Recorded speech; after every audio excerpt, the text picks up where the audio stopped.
Organizations all across the country are moving to a more equitable and inclusive workplace. And our next guest is a consultant, a coach who specializes in building corporate diversity, equity, and inclusion leadership teams. Joe Santana is the CEO of Joseph Santana, LLC. He joins me now from New York. How are you, Joe? I'm doing great, JJ. Pleasure being here with you today. It's been really nice to connect with you already this morning. Yeah, it's been fun. Yeah. It's been fun. We had a nice little conversation, and I had fun finding the entrance to this place as well. Well, you found it. It was a solution that you found, a way into the door. That's what a lot of folks are looking for, is a way into the workplace. That's right. And with your coaching and your mentorship and your association, you're helping all kinds of people reach that place. That's our goal. Yeah, that is our goal. Yeah, what we want to do is we want to build leaders for the 21st century in the diversity, equity, and inclusion space, or DEI. So we want to make sure that they're addressing the opportunities and the challenges that we have today. And that's the entire focus of what we do. This space, diversity, equity, and inclusion, it has been evolving. The conversations of today are not the conversations of 30 years ago. How are you most helping people in leadership today?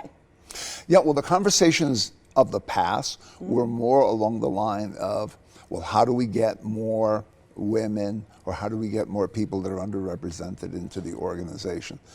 Today, it's becoming more of, how do we make sure that people that are being brought into the organization can be fully contributory to the organization? How can their careers grow as well as their value that they bring to the organization?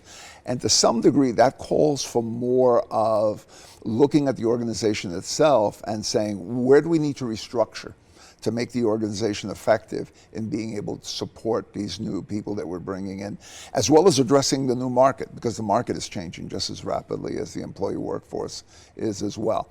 So what we don't want to do is we don't want to shove elephants into houses built for giraffes.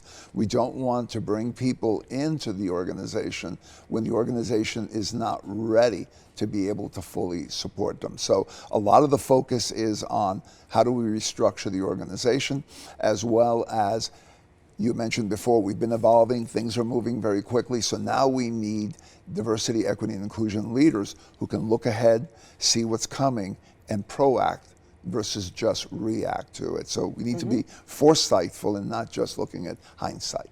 You're a thought leader, really, in this space, as well as being a coach. You have a podcast. You've traveled all over the country. Share some of the really large, impressive organizations that you've worked with, because there are many, many companies nationally that have turned to you for guidance. Yeah, I work with a whole number of different industries. I think I mentioned earlier to you before, Sony Pictures Entertainment is one. Mass Mutual Insurance, the Federal Reserve is another.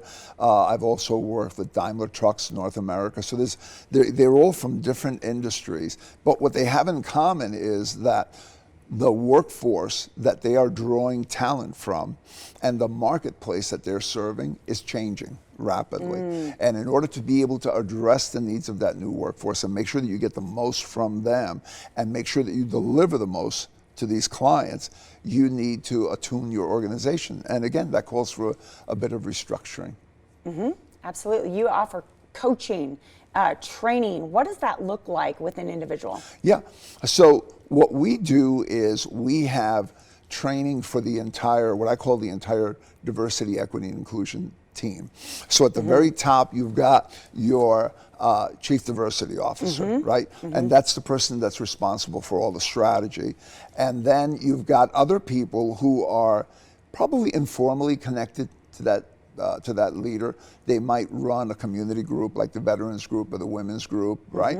And basically, these are the people that are helping to drive these changes in the organization.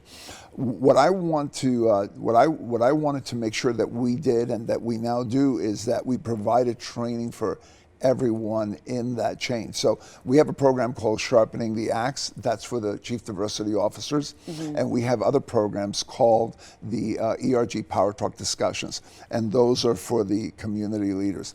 And I think that the vital thing there is, JJ, that if you train just the chief diversity officer, to me, the analogy I would use for that is, that's like if you take a maestro and you teach them to basically conduct the most wonderful orchestra in the world, but then when they go back to their organization, they have to do it with a band that plays like the freshman high school band, because they haven't been trained, right? You need that second tier of leadership. You need that second tier. And representing each section of instrument. Right.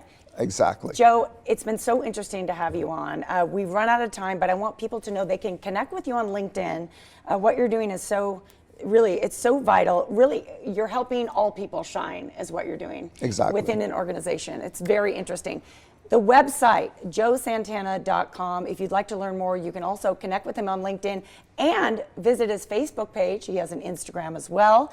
There he is, right there. And check out his podcast.